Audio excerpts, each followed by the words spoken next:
All right.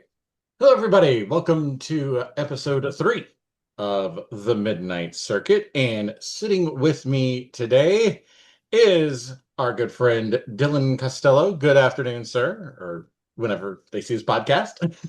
Hey, what's going on, man? Not much. Welcome on, and we'll get right into it here. You are an animator who specializes in comics and illustrations and all that. How'd you get into this? Yeah, so when I was doing this, like how'd I start out? Yeah. I guess like I guess I always took a mild interest in like, I don't know, drawing stick figures in school. It's always one way to start out. But what got me started on comics, I remember I was reading Captain Underpants books as a kid.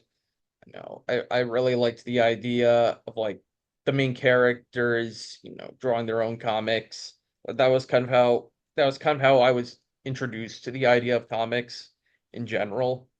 And and then I see like how people sell their comics and like they're imaginative people and they're able to get some work done for themselves. So it got me on a path to like start illustrating my own books and like, I start selling them on a quarter, like a quarter at school. I Mhm. remember that. I do remember a couple of years ago, one of the my classmates had it to this day. But I remember I was also getting into Big Nate, Diary of a Wimpy Kid, Calvin and Hobbes, all those other books. And then, I also got into the Archie Sonic comics. Those were those they came in like compilations and they weren't like individual ones or anything. I'm used to the compilation comics. That this makes this I think it kind of makes the whole story more fleshed out. Uh I can still like, collect issues and whatnot, but you know. It's the way the cookie crumbles. But uh, I got into animation because I was into shows like SpongeBob or even regular show Amazing World of Gumball, or even back then there were shows like Chowder or Invader Zim, like all those Classic. shows. Yeah, like the like your average 2000s Nickelodeon Cartoon Network sort of guy. Like that's what got me into animation. Mhm. And of course, I've always illustrated as more of a hobby. Like that's where most of my hobby activity goes into. I used to depict myself a lot, and my friends. Like that's where most of my comic work went into. Like I tried other stuff, but nothing really stuck out. Probably until up to college when I started my Panversity comics in 2021. And like the more I do those comics, the more like the characters just become a lot more personal to me. Like I came up with the name Panversity because of, uh it's kind of a play on pansexual, but it's also a play on university. So like pansexual university, where it's basically like it basically like every anthropomorphic creature comes in. Like that's where I got the name from. So I just use pansexual because I don't know. I thought it meant like, all genders, all people, all types. But I'd still stick with it. It's kind of a joke name, but it kind of developed from like, just being slapstick and whatnot, but into like having more, commentary.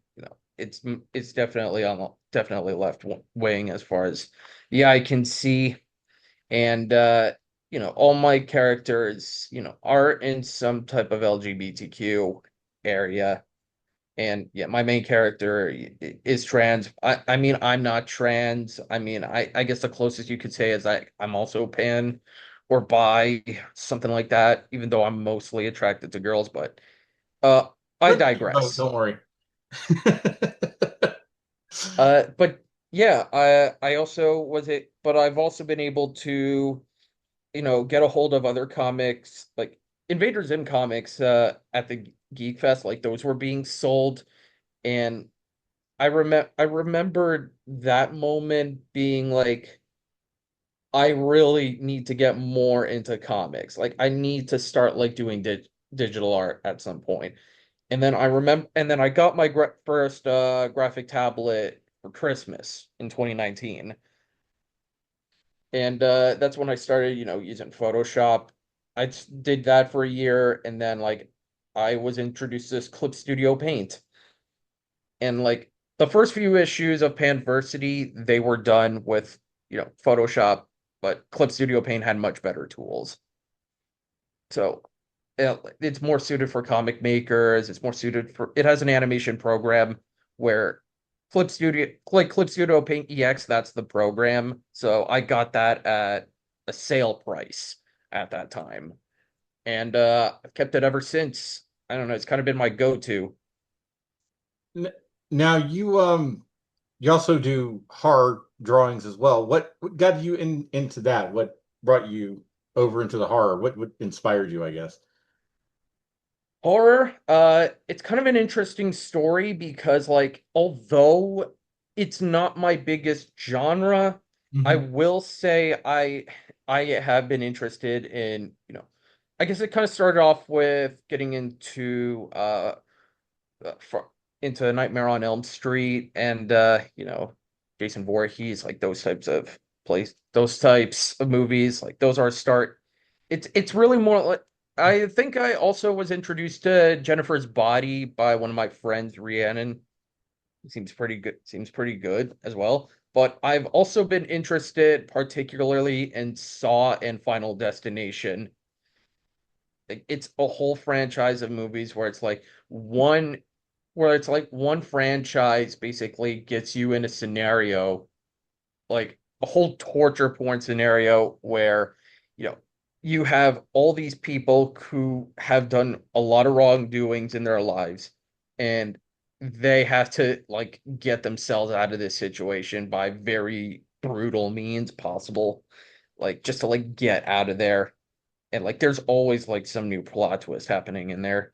Whereas Final Destination, it's like a kind of series where where you're getting yourself into all these kind of accidents, and it's not because of like something on your part. It's really like just pure luck Right. on that part, because like death is coming. They set up a plan, and they had this whole Rue Goldberg effect with each of these kills, Hmm. which is one of those things that fascinated me.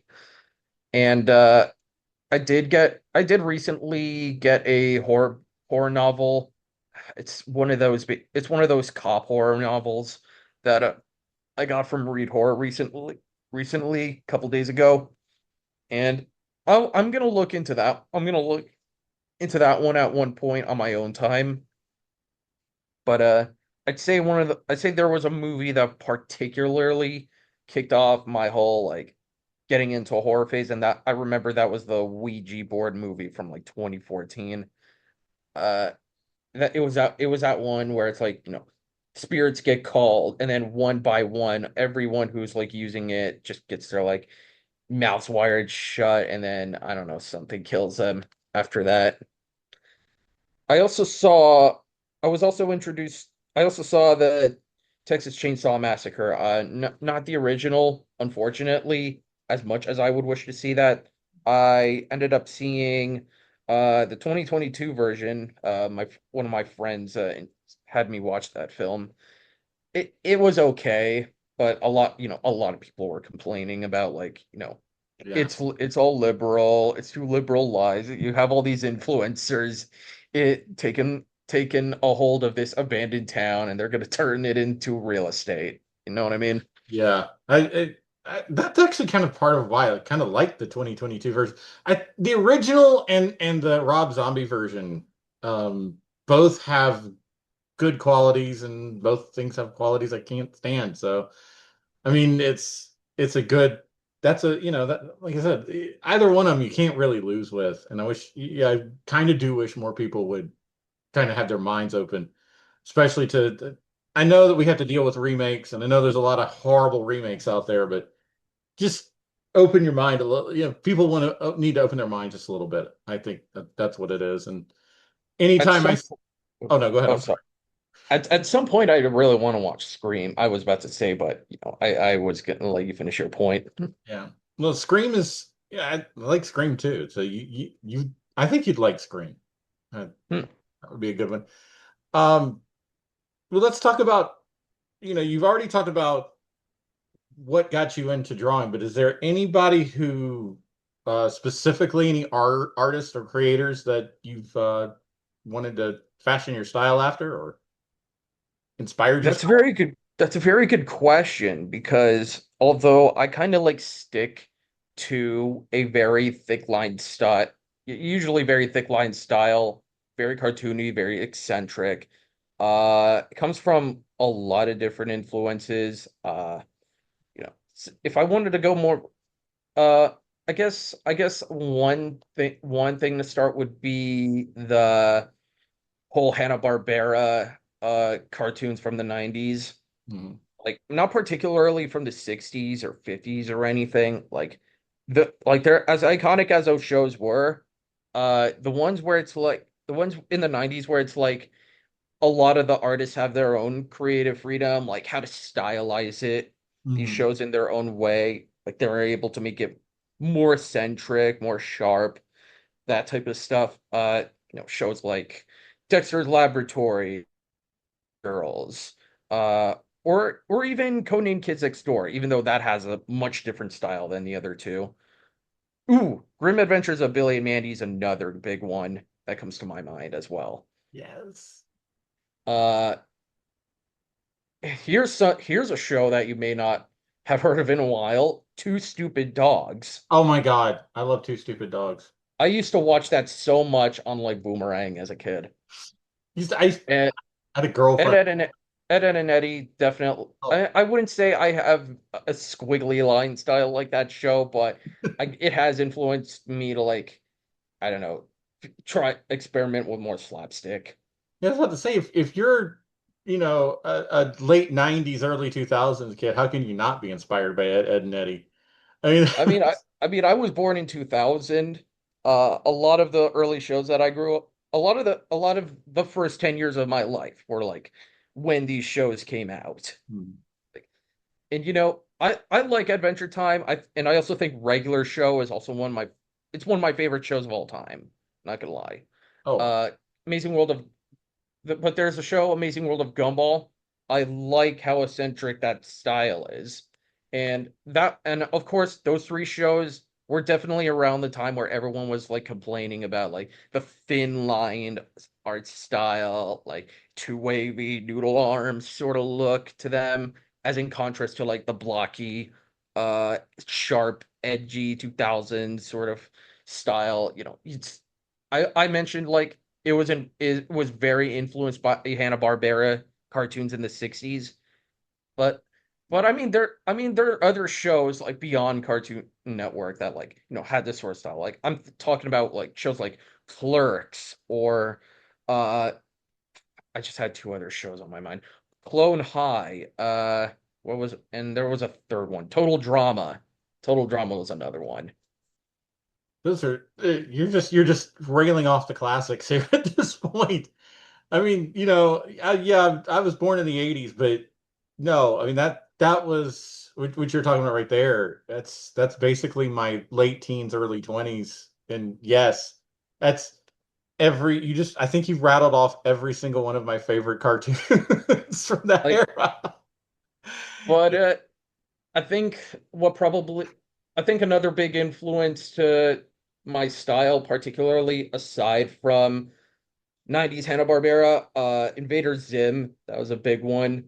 Uh, and to an extent, Fairly Odd Parents and Danny Phantom, those types of shows. Just like any show that's like character designed by Steven Silver. Of Yeah. course, Clerks was one of them as well. Kim Possible being another. And another big influence was Gorillaz. Uh, where it was sort of like each phase had like either a more blocky or more realistic style, but it's still made by but it still consisted by the same artist, Jamie Hewlett, I think that's his name. They were, I'm a big fan of Gorillaz, one of my favorite groups of all time, and like I like how diverse their alternative sound is. Oh yeah. Well, yeah, and Clerks was such an underrated cartoon. I mean, It, it's only lasted for like 6 episodes. except for yeah, it was, but still, I mean, to me, it was still one of the better ones, and I don't understand why they canceled it. I thought it was good. Maybe I was the only person in the world Yeah. thought it was good, but I guess being such a big fan of that of the movie, you're just like, I'll take anything at this point. Um, what are some of your rituals when you go down to draw? Do you have like a certain way you set things up? Do you have like a time when you do all this, or do you just it's just let me grab the laptop and the pad and start going? Yeah, it's a little more off the cuff. I would say if I wanted to like have an idea down, I would just go ahead and like keep that idea in my mind until like the next time I go on my laptop, even if it was to the detriment of some of my own responsibilities. Hmm. Like I just wanted to like get this fresh out of my mind. Like, like that's usually how my work ethic goes. But I mean, when I want to if I have to get something done on a deadline, I'll do it. I won't doubt that. I have those responsibilities. But usually how I would start making like I would usually start with a particular character. Maybe I would sketch down the backgrounds first or something like that. I mean, backgrounds, I mean, that you basically have to place these characters in a background. I mean, that's what you do with every footnote, really. But I really like to sketch the background first and then get started on the characters right away. I do, the base shapes, like line figure. That's Put that on a layer, and then like the next couple layers, I'll just re I don't know, fresh out the sketch, if you know what I mean. Yeah. I don't know if I have the right word for it, but fresh out's the best word I have in my mind right now. Yeah. Like refine it, redo it until it looks right, and maybe add more characters to it, and then I do a line bit, and then I do like line art, and then coloring, and then shading, then highlighting. Uh, and then after that, like I do the backgrounds, which I mean, sometimes I'd want to do blank, sometimes I'd want to like do a line filled background, sometimes I want to do lineless, or just make one that looks like a painting to the best of my ability, at least. I'm definitely more of like an abstract sort of guy when it comes to painting. So, I mean, I'm not the kind of guy that has the most fun doing realism all the time. If I want, unless I want to do like, yeah, unless I want to do like, I don't know, a place that I actually have interest in. Hmm. Well, let's talk about some of the because you brought this up at the beginning here with social commentaries. Um, Obviously, you like me, we're both very left wing. We it shows in our art. What gets you motivated to do something like that? I mean, is there something that goes on that's just, let's say you're on Threads or you're on Blue Sky or something like that, and it just ticks you off and you got to say something, or is it let me sit this down, kind of plan it out a little bit, and then let's see where it goes. Yes, that's a very interesting question. Like some of those motives can be lasting, I would say. Uh, there's a group of characters in my Panversity comics who I originally based off of Brett. There's one character, first of all, that I used to base off of a bread tuber back in the day, Mhm. Vosh, Oh yeah. and he's in it. yeah, he's one of the antagonists. Yeah. He's like, but he's instead of him being like fat, he's just buff and strong. Like my original plan was to make him like one of those strongman spokesperson type people that you get see at your like school assembly. I'm pretty sure you get a lot of those Okay. in during college as well. But I don't know. I don't I as far as my time in college goes, I didn't really attend much assemblies. But I did I made two other characters, and they were one's like a pig who likes to spank others with a paddle, and I based him off of Caleb Maupin. And there was a mouse that I used to ma big mouse rat type of guy that I based off of Jackson Hinkle. Hey, that's pretty cool, actually. And my recent Panversity comic had my main character being abused by the pig character so badly, and that was like an opportunity for main character Pappy. Mm. It's kind of a stupid name in hindsight, but I still kept it anyway. But anyways, that was just her opportunity to get revenge on him by going super. Oh yeah. No, I've done that in several stories, as a matter of fact. It's just I've also I've also made like three zines. One of them being like, "Hey, someone wants to ask if you could like switch into a boy," because like Pappy's trans, mm, she's biologically male. I don't even know how to say that without sounding slightly transphobic, uh, but she does, and doesn't amuse the guy one bit. Uh, she just does it out of spite, and like the next one was about like expensive prices, and so my other character Dylan, Dilon, he's a humanoid robot, so he gives off his limbs for a price, and right. just to like scare the other guy into like saying, okay, you can have it for free.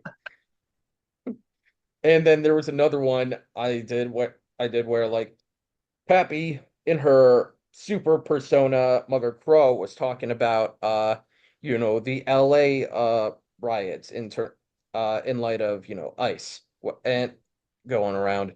And she talks about how like she could either like, you could pick up a gun, you can go fight, you have to defend yourself and help protect others, or you could be a simple vigilante like her. Actually, I like that. I like that because how much do you find like when you do these and then the comedic part comes out, like the satire comes out, how much of that is stress relief? I mean, like, do you feel changed a little bit? Like maybe, something was pissing you off at the time, now it's not? Because I've done In that some several times with mine. In some ways, it does. In some ways, it does work, especially when it's like there's not like something else in that news cycle going on for like a bit, so it comes off a bit cathartic to Mm. me for the time being.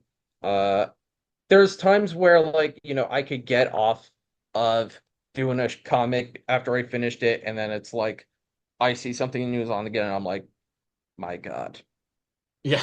Uh, and sometimes that depresses you. Sometimes you gotta keep doing it, Yep. and like it definitely comes as a bit of a sacrifice where it's like you're trying to get your work out, you're trying to get people to notice you, and then like you want to get work for a company and something like that, and and I mean that's already hard enough on its own, with like many applications rejecting people like no matter what sector of the economy it is. That's a horrid truth to scrape by, like even before like I don't know, the whole talk about generative AI, like that was a big deal. That was still going on around that time. And like I've had I've had a few internships, thankfully. Although they're not really underpaid, and I have been on and off a few jobs. That's also good, I suppose. But going back to my comic motives, I will say that uh I will say that anything that is topical, I don't want to do it in like a very preach to the audience sort of way, or it's like condescend the audience like someone like Ted Rawl would be doing all throughout his comic career. Yeah, I found that similar way when it came to when I wrote The Farm, because that was me getting, that was back at the time when they were talking about RFK was going to start these, farms for ADHD people and things like that, and then just had to write that. No, you're right, because you do want to strike that balance a little bit. And I think a lot of people don't really understand the way, people like you and I think when it comes to things like that. Like we legitimately do keep that in our minds. I mean, obviously you have those people that, make the money off of complaining about everything, 24/7. And you know, they don't understand that we actually do keep that in mind. We're not trying to preach to the audience. And I think that's what you're trying to convey here is like, listen, we're still going to get our point across, and you're still not going to like it, but we're going to try to at least make you laugh, and maybe it'll make you think a little bit too. Um, what what else would be a good motivator for you? Just um, That's outside of social news and all that. I guess it's like if I wanted to like come up with a gag or something like there are a lot of comics that I make within Panversity that are just sort of a gag of something or like, I have to make it centered around a certain character and then like maybe get other characters on board in there as well. Like maybe I just want to like, I don't know, practice making a joke or like or like trying to convey words in a conventional way that, would be useful if I wanted to like, get more political later on. Like if I wanted to be more serious, maybe I could conjure that up as well. Like even in like a scenario that is non-topical. Like one of my characters has always had a homeless problem, and she's addicted to dog treats in the same way that someone would be addicted to drugs. And like she's been underschooled her whole life. Right. So that just adds to it. Like she has a childish personality. Uh, and one of my character that's a character. I'll just say it. Her character's Zippy. She's Hmm. Zippy. She's a raccoon. She wears a wetsuit with a torn up hoodie, basically on top of it. And thought it would. I don't think much people really try that combination, so I went for that one. And she was taken in as like a college roommate. She got brought in as like a college student, Hmm. despite not graduating high school by Catlin, who is who is probably the most politically knowledgeable out of the group. Like especially because not only is she an art major, but also art and philosophy major, but she also has to do, but she's also doing teaching as part of her program. Now you also take commissions, so obviously I have to ask this question. What's the strangest commission you've ever gotten? Strangest commission I've ever gotten. Prob, this was. I don't think I really recall much strange commissions Mhm. during my time, but uh, I guess if I had to pick, like, what was probably my strangest one, uh, I guess I would have to go with, I don't know, when one creator was asking for like a sketch of his two mice and like I don't know, the art style kind of weirded me out a bit because it was like it's kind of like they were trying to replicate Looney Tunes or Disney, but pretty poorly. So it wasn't really creepy or anything. It was just awkward. Yeah. But when I was getting requests on DeviantArt back in the day, I was on that app for a short amount of time and I did not like my time Yeah. on it at all. Because Yeah. I was getting foot fetish requests by Yeah. everyone. That sounds that tracks for DeviantArt. And I'm not even putting out not safe for work Yeah. stuff. I am putting out safe for work stuff. Oh, they don't care. They're not gonna care one bit. That community? Nope, they don't care. Yeah, yeah, yeah. Show us the feet. Um, Yeah. all right, last couple questions here. The one I love asking people all the time. Somebody new, what's your advice for somebody new that maybe isn't quite sure they want to start or they're just nervous about starting? What is your biggest advice for them? I would say for them, uh, I would say for them, like put themselves in the shoes out of one of the people who they like, they were starting out, see how they started practicing their work.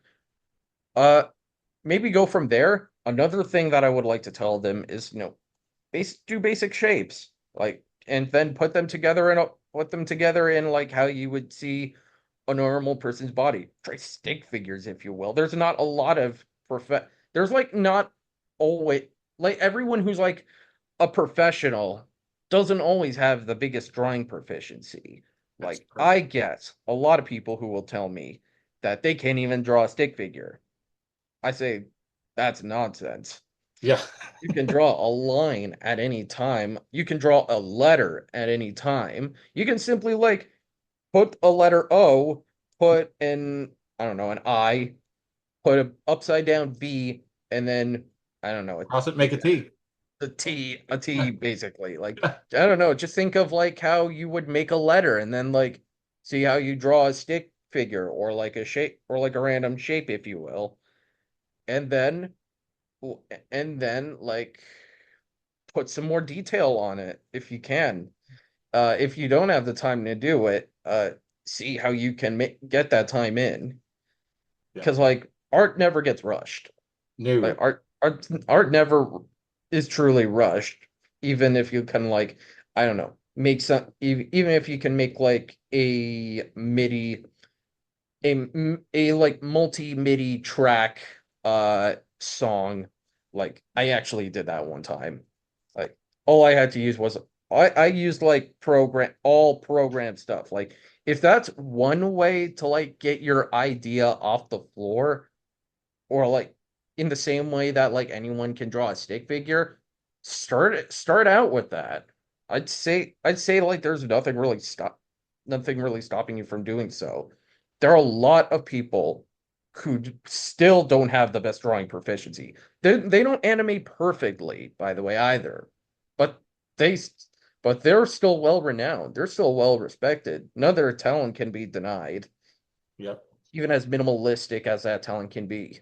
All right. Well, since we only got a couple minutes left here, I'll give you the floor. Tell everybody where they can find you and especially if you got commissions, what you're charging. Sure. I guess one way to start, I guess I have my Blue Sky account where that's my main. Mine is my account. Sorry. My account is Dillkill. Dylkill at bluesky.social. Oh no, wait. At dillkill.bluesky.social. That's the one. You can also find me on Instagram. Dill with Dill dash KILL 97. It's like Dill Kill 97, but with like an underscore between Dill and Kill. Uh you can also find me on Mastodon. I'll just bring that up. That's Dill Kill 97 at mastodon.social. You can also find me there. And I am also on Tumblr. Uh And that one, it just let me check that one real quick. That one will be, hmm, that one is just simply Dill Kill. So, so again, not much trouble search. You'll probably have the easiest time searching me up on there. And when you go to my Blue Sky account, you'll see my commission sheet. You should also find it there. And if you're interested in checking out my website directly, it's dillkill.productions. It's a domain.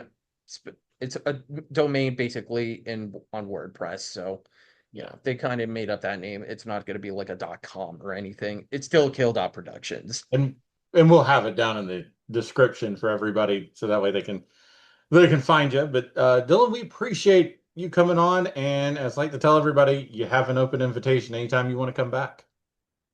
Sure, dude. I'd be happy to come back at any time. Absolutely. Well, we appreciate it. Thank you, sir. No problem.